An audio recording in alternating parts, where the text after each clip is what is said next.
E vamos abrir espaço agora aqui no Agromanhã para questões, dúvidas jurídicas. Exatamente, o assunto é recuperação judicial. Diante de perdas na produção agrícola, né, como aconteceu com o café, muitos produtores aí tentam entrar com recurso. Mas vamos saber como é que é o mais adequado. Vamos conversar agora com o advogado André Passos, especialista em agronegócio e sócio do Passos Advogados Associados. Tudo bem? Seja muito bem-vindo, doutor. Muito bom dia a todos do canal, né? Principalmente Lilian, você e Pedro. Muito obrigado aí pelo espaço. Obrigada. A gente que agradece, né? Quando é indicado entrar em recuperação judicial? Bom, essa é uma excelente pergunta, Pedro. Na verdade, para responder isso, eu vou tentar tratar a situação numa perspectiva histórica, tá? A recuperação judicial vem em 2005, modificando uma legislação da década de 40, da falência e concordata antiga, né? A recuperação judicial é o nome novo da concordata. E aí, em 2020, né, com a nova lei do agro, a MP do agro, né, a lei que modificou a CPR, você já tem algumas modificações em relação à questão da entrada da recuperação judicial dessas dívidas oriundas de CPR.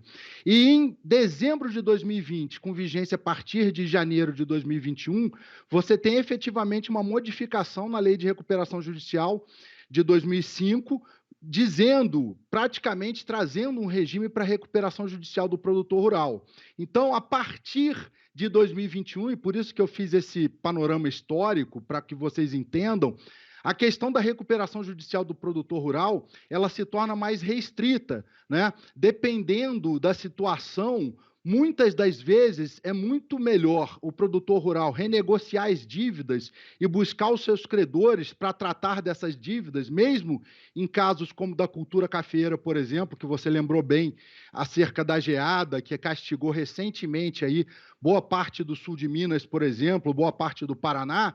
Mesmo nessas situações, os credores, muitas das vezes, eles rolam essas dívidas, eles trocam, né, as posições, né, eles antecipam outros recursos, e aí a recuperação judicial fica um pouco restrita para casos muito específicos de situações em que o produtor rural não venha conseguir essa renegociação, e mesmo assim, em que as dívidas do produtor rural não estejam representadas em CPRs, porque a CPR, desde 2021, de janeiro de 2021, como eu falei, com essa última reforma, ficou de fora da recuperação judicial, ou seja, as dívidas de desconto de CPR, as dívidas de barter, estão de fora do regime da recuperação judicial. E quando a gente fala em produtor rural, pessoa física ou pessoa jurídica, essas dívidas são, de repente, as dívidas mais significativas do produtor rural, tamanha a utilização da CPR por esses produtores para financiar a sua produção. Interessante mesmo essa explicação, doutor André. Agora, como está o cenário hoje, né? Tem aumentado o número de produtores e empresas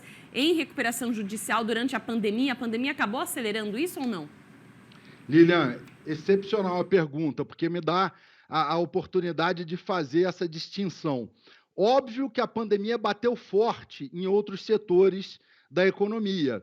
No agronegócio, nem tanto como nós sabemos, por conta da necessidade de ser um setor essencial da economia e de ter uma movimentação grande, uma função grande de alimentar o mundo, né? Que o Brasil manteve essa posição aí nas exportações, principalmente a soja, batendo recordes, milho a preço de soja, né? Os preços do café, como a gente acabou de ver na reportagem, a própria carne, né? Que teve a questão da China e depois retomada as exportações e volta então aos preços.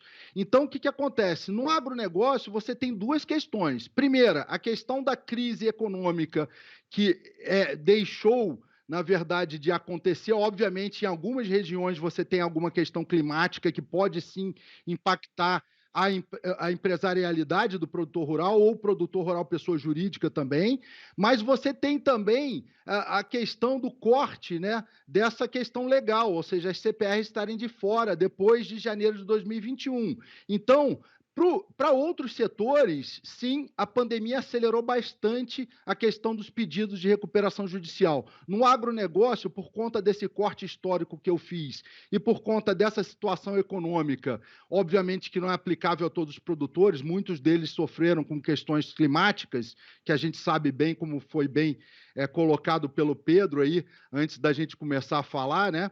Muitos sofreram com questões climáticas e esses talvez tenham algum tipo de situação ou de recurso à recuperação judicial. Mas, como eu frisei, que esses recursos sejam uma última instância, né? Uma última tentativa na medida em que você tem outras formas de renegociar essas dívidas. Agora, em relação a outros assuntos, né, que eu queria tratar, nós temos só mais um minutinho aqui, eu queria otimizar, doutor, para falar com o senhor sobre as novas formas de financiamento do agro hoje, né? E uma delas é a CPR Verde, a cédula de produto rural, que já é bem utilizada e no ano passado ganhou uma versão sustentável, né? Como está sendo a adesão, como é que está funcionando essa nova modalidade, como é que o senhor tem percebido isso? Pedro, excelente pergunta. Isso está na pauta do dia, né? Porque a CPR Verde realmente veio em 1º de outubro para regular uma situação em que você já tinha, desde a lei do agro, né, a possibilidade de emissão de CPR sobre floresta nativa, sobre mata em pé, e a partir, então, de 1º de outubro, você tem um regramento por um decreto federal tratando disso.